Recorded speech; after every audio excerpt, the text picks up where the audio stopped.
Vitamin C లోపం ఉన్నప్పుడు తరచూ ఏదో ఒక ఆరోగ్య సమస్య వేధిస్తూ ఉంటుంది. విటమిన్ సి ఒక మంచి యాంటీ ఆక్సిడెంట్ గా పనిచేస్తుంది. ఇది ఆక్సిడేటివ్ స్ట్రెస్ నుంచి మన శరీరాన్ని రక్షిస్తుంది. ఈ యాంటీ ఆక్సిడెంట్స్ గాయాలను త్వరగా మరమ్మతు చేసి కొలేజన్ పెరుగుదల కొరకు సహాయపడతాయి. విటమిన్ సి వల్ల ఇన్ఫెక్షన్లు తగ్గిపోతాయి. పండ్లు, కూరగాయలు విటమిన్ సి తో నిండి ఉంటాయి. అయితే విటమిన్ సి సప్లిమెంట్స్ తీసుకునే వారికి గాయాలు త్వరగా నయమవుతాయి. ఇది కొలోజన్ ప్రోటీన్ సహాయం చేస్తుంది. దానివల్ల చర్మం మృదువుగా సాఫ్ట్ గా ఉండడానికి సహాయం పడుతుంది. సరిపడా విటమిన్ సి లేకపోతే చిన్న వయసులోనే పెద్దవారిలా కనిపిస్తుంటారు. కాబట్టి మంచి చర్మం కావాలంటే విటమిన్ సి అధికంగా ఉన్న పండ్లు, ఆహారాల్ని తప్పనిసరిగా తీసుకోవాలి. చర్మంలో విటమిన్ సి లెవెల్స్ తగ్గితే చర్మం ఎర్రబడడం, ర్యాషెస్ రావడం, నోటి చుట్టూ లేదా పెదవులపై పై భాగంలో చర్మం డ్రై అవడం జరుగుతుంది.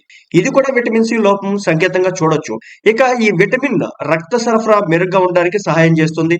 తద్వారా గాయాలు త్వరగా చికిత్స పొందుతాయి. విటమిన్ సి లోపం ఉన్నప్పుడు జుట్టు త్వరగా రాలడం, పొడిబారడం, పెళుసు అవ్వడం, నిర్జీవంగా మారడం మొదలైన సమస్యలు కూడా ఏర్పడతాయి.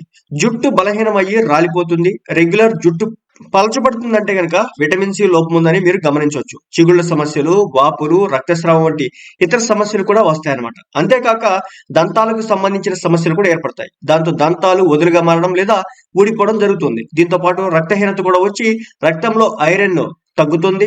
ఇది ఎర్ర రక్త కణాల సంఖ్యను కూడా తగ్గిస్తుంది. అందువల్ల మనం నిరుత్సాహంగా అలసిపోయినట్టు కనిపిస్తాము.